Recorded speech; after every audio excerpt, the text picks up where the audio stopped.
ئەم پەنابەرانە بە ئومێدی ژیانێکی خۆش کوردستانیان بەجێهێشت، بەڵام دوجار ئەو خۆشییان لە ئامێزی خێزانەکانیان بینیەوە. دوای ئەوەی لە تورکیا دەستگیر کراون، خۆیان وەک هاوڵاتیەکی سووری لە قەڵەم داوە بۆ ئەوەی ئازار بکرێن، بەڵام تورکیا دیپۆرتی سووریای کردوون. ئەوەش تووشی ناڕەحەتی و ئازار و ترسێکی زۆری کردوون و خۆشحاڵن کە هاوکاری کراون بۆ گەڕانەوەیان بۆ کوردستان. لە سووریاش بەڕاستی ژیانێکی زۆر سەخت بوو. لەناو خێمەیەکا بوون، خێمەیەکی گەورە، هەر 55 نەفەرەکە لە یەک شوێنە بوون، نە شوێنمان شوێن بوو، نە خواردنمان یەکژەم خواردمانە بوو، هەمووی کەلپەلی دڕاو.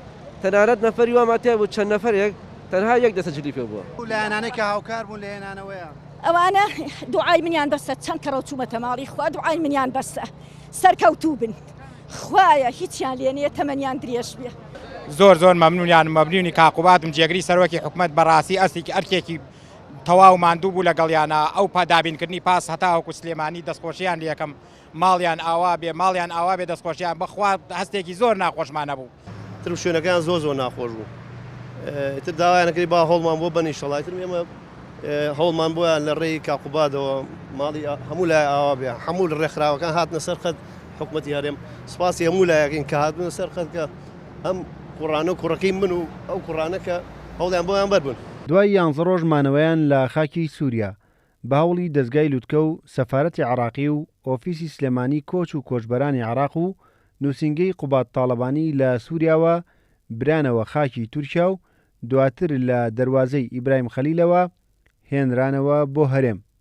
دیارە لە ساتی دەستگیرکردنیان ئێمە لێ ئاگاداربووین، لەلایەن کۆمەڵە کۆچبەرەوە ئێمە لێ ئاگادارکراینەوە. دوای ئەوەی پۆلێنی ناوەکانیان کراوە سەرجەم بەڵگەنامەکانیان لەلایەن کەسوکاران و لەلایەن خۆیانەوە بەدەست ئێمە گەیشت. دیارە ئێمە باشترین ڕێگە چارەمان گرتە بەر بە هاوکاری و یارمەتی نووسینگەی بەڕێز جێگری سەرۆکی حکومەتی هەرێمی کوردستان و هاوکاری سەفارەت و باڵۆزخانەکانی عێراق لە وڵاتی تورکیا بە تایبەتی لە ئەنقەرە. دیارە هاوکار بوون لەوەی کە ئێمە دوجار دوێنەکە سەرجەم و کۆچبەرانەمان گەڕانە ناو خاکی تورکیا و لەوێ جیاواز مروریان بۆ دروستکرا و بە شێوەیەکی فەرمی داخلی هەرێمی کوردستان کران.